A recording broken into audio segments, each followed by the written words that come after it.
यार squid game आप जितनी बार भी देखोगे आपको हर बार एक नई डिटेल दिखाई देगी। एंड एज यूजुअल मैं स्क्विड गेम देख ही रहा था, तभी मेरा ध्यान इन दोनों प्लेयर्स के ऊपर गया। पहले प्लेयर का नाम है मिन्सू और दूसरे प्लेयर का नाम है जेयोंगडाई। हाँ भाई, जेयोंगडाई वही जो कि स्क्विड गेम का सबसे ज्यादा इरिटेटिंग एक्टर है। सुंग जी हुन जो भी फैसले लेता था उसमें सबसे ज्यादा टांग अड़ाने का काम किसी व्यक्ति ने किया है तो वो यही है। खुद तो अंकल के ऊपर 10 मिलियन वॉन का कर्जा था, लेकिन नखरे अंकल के अंबानियों वाले थे। दूसरी तरफ मिन्सू हमको एक बहुत ही अंडर कॉन्फिडेंट प्लेयर दिखाई देता है, और इतना अंडर कॉन्फिडेंट होने के बाद भी ये प्लेयर कभी किसी से नहीं हारा। थोड़ा सस्पिशियस सा नहीं लगता?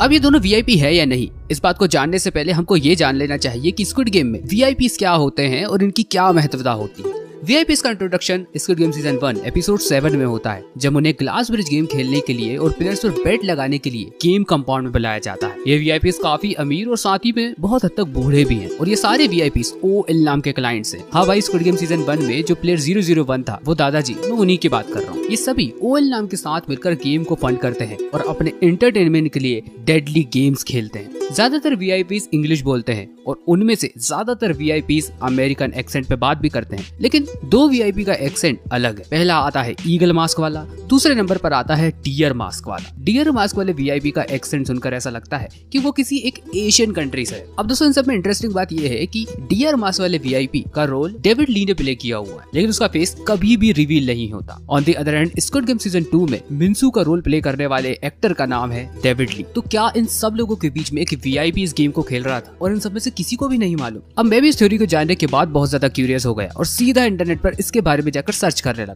थ्योरी के मुताबिक कुछ लोगों का मानना है कि मिन्सू प्लेयर नंबर 125 एक्चुअली एक वीआईपी है, जो कि एक प्लेयर का भेस लेकर इन सब लोगों के बीच में खेल रहा है। देखो इससे पहले मैं अपना कंक्लूजन दूं, उससे पहले मिन्सू के बिहेवियर पे मैंने कुछ बातें नोटिस की। आपने मिन्सू को ध्यान से देखा होगा कि वो बाकी प्लेयर से बहुत हद तक दूरियां बनाकर ही रखता है। आप खुद ही सोचिए दोस्तों, आपकी जान पर बन के आ गई है। अगर स्क्विड गेम के डेडली गेम्स को पार नहीं किया तो आपकी जान भी जा सकती है। ऐसे मौके पर दोस्तों आप क्या करेंगे? बाकी लोगों से बात कर अपना फ्रेंड सर्कल बढ़ाएंगे, जो कि देखा जाए तो यार बाकी सब प्लेयर्स ने भी किया, भले ही वो कितना ही ज्यादा इंट्रोवर्ट क्यों ना हो। लेकिन ये प्लेयर ऐसा नहीं करता। इवन प्लेयर 380 बाकी किसी पर भी भरोसा नहीं करती थी, वो सिर्फ और सिर्फ मिन्सू पर भरोसा करती थी। और रात में जब ओ टीम वाले एक्स टीम वालों पर हमला कर देते हैं, मिन्सू प्लेयर 380 को बचा सकता था, लेकिन उसने नहीं बचाया। उसका ये एक्शन ये प्रूव करता है कि ये बंदा वीआईपी हो सकता है। लेकिन यार मैंने इन दोनों वीआईपीज को बहुत ज्यादा ध्यान से देखा, मुझे बहुत हद तक अंतर दिखाई दिए। जैसे कि दोनों की हाइट बहुत हद तक अलग है। स्क्विड गेम सीजन 1 में इस वीआईपी का फेस तो रिवील नहीं किया गया, लेकिन फिर भी यार इसकी कद काठी देखकर ऐसा लगता है कि ये डेविड ली तो बिल्कुल भी नहीं है। इवन कई जगहों पर मैंने खुद रिसर्च की तो मुझे ये चीज पता चली कि भाई ये तो वो बिल्कुल भी नहीं है। और अभी तक देखा जाए तो भाई इससे रिलेटेड मुझे एक खास एविडेंस तो नहीं मिला। बाकी दोस्तों कुछ भी हो सकता है स्क्विड गेम सीजन 3 में। बाकी हाँ दोस्तों, बात करें अंकल जी की तो मुझे ऐसा लगता है कि भाई ये बहुत हद तक वीआईपी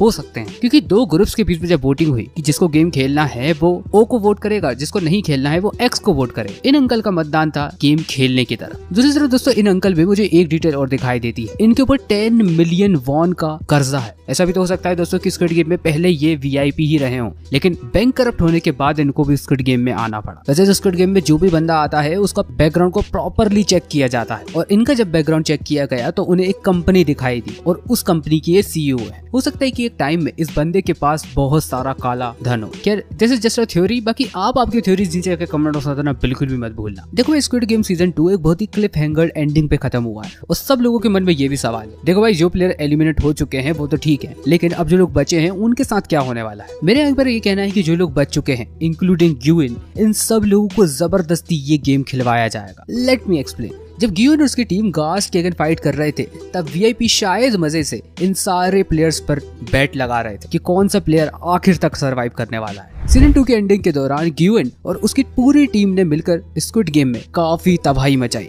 इवन इन सारे प्लेयर्स ने मिलकर इनके पूरे इंफ्रास्ट्रक्चर को ही तबाह कर रख दिया। स्क्विड गेम में इन सारे लोगों को बहुत ही ज्यादा फाइनेंशियल लॉस भी होंगे, लेकिन स्क्विड गेम में जो वीआईपीज पैसा लगा रहे हैं उनके लिए बहुत छोटी सी बात है। वो काफी ज्यादा अमीर है यार। और वो कहते हैं ना दोस्तों कि शेर के मुंह अब खून लग चुका है। अब इन प्लेयर्स को मरते हुए देखने में इन वीआईपीज को बहुत ज्यादा मजा आता है। वैसे भी सीजन 2 के फाइनल मोमेंट्स में ग्यूइन के जितने भी साथी थे जिन्होंने की गेम ना खेलने की तरफ वोट किया हुआ था, उनमें से मैक्सिमम लोग मारे जाते हैं। इस वजह से जो प्लेयर गेम को कंटिन्यू करना चाहते हैं वो इजीली मेजोरिटी में आएंगे। अब जो प्लेयर्स गेम छोड़ना चाहेंगे वो नेक्स्ट राउंड की वोटिंग में हारेंगे और उन्हें मजबूरन गेम खेलने पड़ेंगे। बाकी नोकिल को देखकर ऐसा लगता है कि अब वो चुप नहीं बैठने वाली। जब प्राइवेट डिटेक्टिव ने उसे कहा कि उसकी बेटी तो अब तक मर चुकी होगी, वो उसी समय नाउम्मीद हो चुकी थी। एक दिन कार में वो सो रही थी और स्क्विड गेम का उसे एक कार्ड रिसीव होता है। उस डिटेक्टिव ने जैसे ही उसे बोला कि उसकी बेटी अब तक तो मर चुकी होगी, तभी वो सारी उम्मीदें छोड़कर स्क्विड गेम को ज्वाइन कर लेती है कि अब उसको उसकी बेटी वापस मिल जाएगी। इस चीज की कोई उम्मीद अब उसे नहीं है। शायद किंग सियोक को उसने इसी वजह से छोड़ा कि चलो उसकी जिंदगी में तो अब कोई होप बची ही नहीं है, लेकिन जिसकी जिंदगी में थोड़ी भी आशा की किरण है, शायद मैं उसी को बचाकर एक पुण्य की भागीदार बन जाऊं। सीजन 3 में नोएल को हमको वो वर्जन दिखाई देने वाला है